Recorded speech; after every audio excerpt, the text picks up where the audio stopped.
So the purpose of today's event was to launch the South African Maritime Industry Development Task Force Network.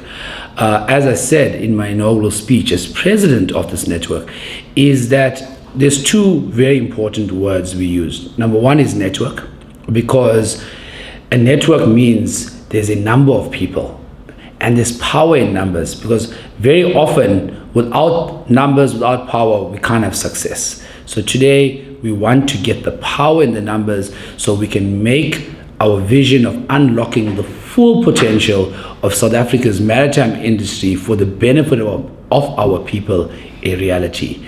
So we needed to launch today, we needed to get the word out there, because we need as many people as possible to join us in this journey, but more important, to support us in this journey. Secondly, why we chose this model of a public-private partnership is that we heeded our president's call. The president has been constantly talking about social compacts between all sectors of society, public and private and community. He's been talking about having cooperation and collaboration between the public sector and private sector, because he believes that cooperation will really help strengthen the public sector to fight the triple challenges of poverty, unemployment, and inequality. And that is why it matters. Why it matters, because any initiative that doesn't talk to the greater good of society, any initiative that doesn't talk to creating a better society, especially for a developing country like ours, that initiative will fail. You know, the maritime economy plays a pivotal role in South Africa's greater economy. As I said, 90% of all goods and services that come in and out of this country come via the oceans.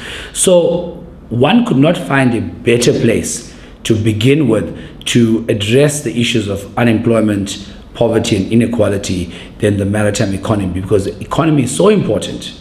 It is so pivotal to this country that we can embrace transformation whilst growing and preserving a critical sector of the South African economy. Mr. Maharaj, thank you for that explanation.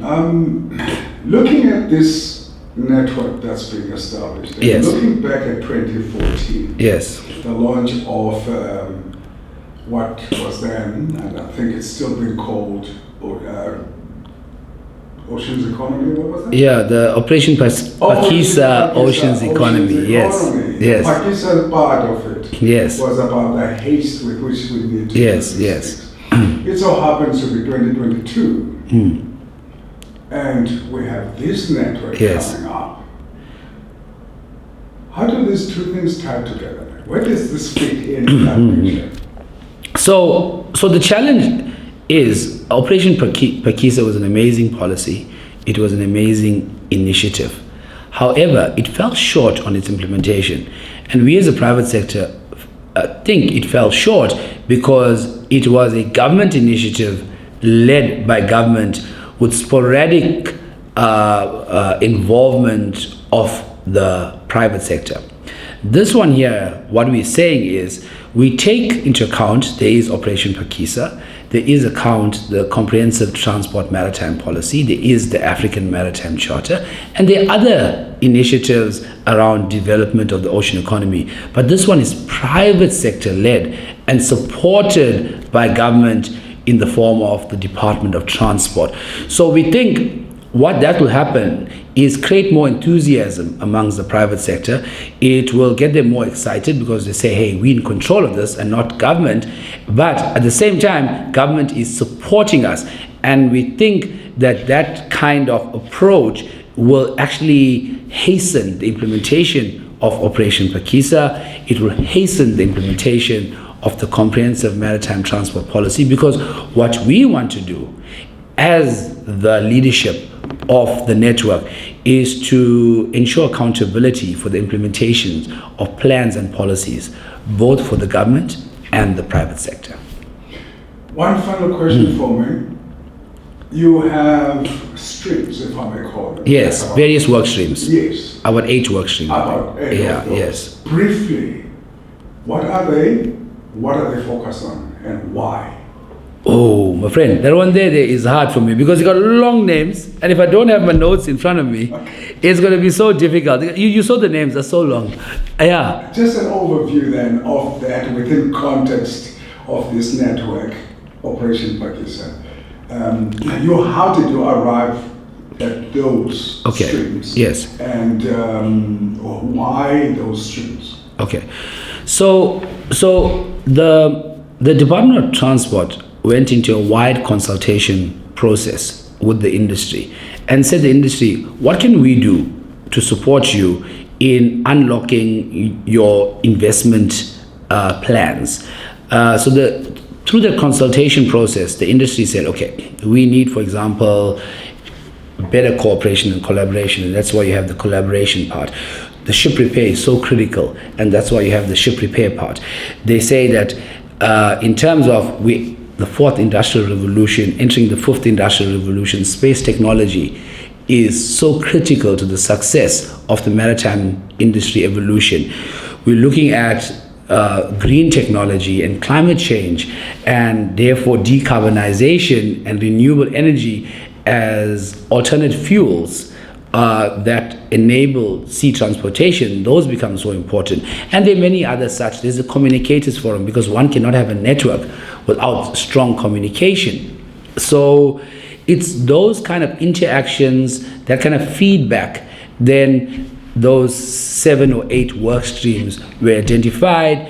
Industry champions was nominated by industry themselves, who would champion the cause, and then they allowed participants from industry themselves to become members of the various task force or work streams, as you would call it.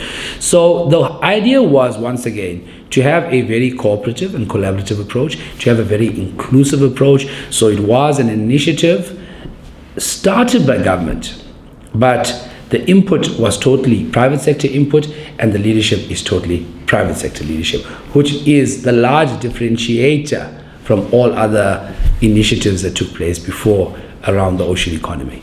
This year, South Africa is hosting possibly one of the biggest events. Yes. Events. Yes. Was the World Maritime Day parallel event. Yes.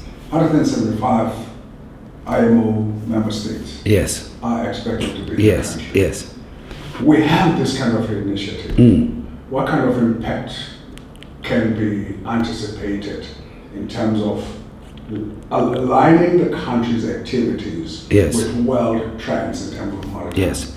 So the first and foremost thing about the maritime transport industry, it's an integrated network.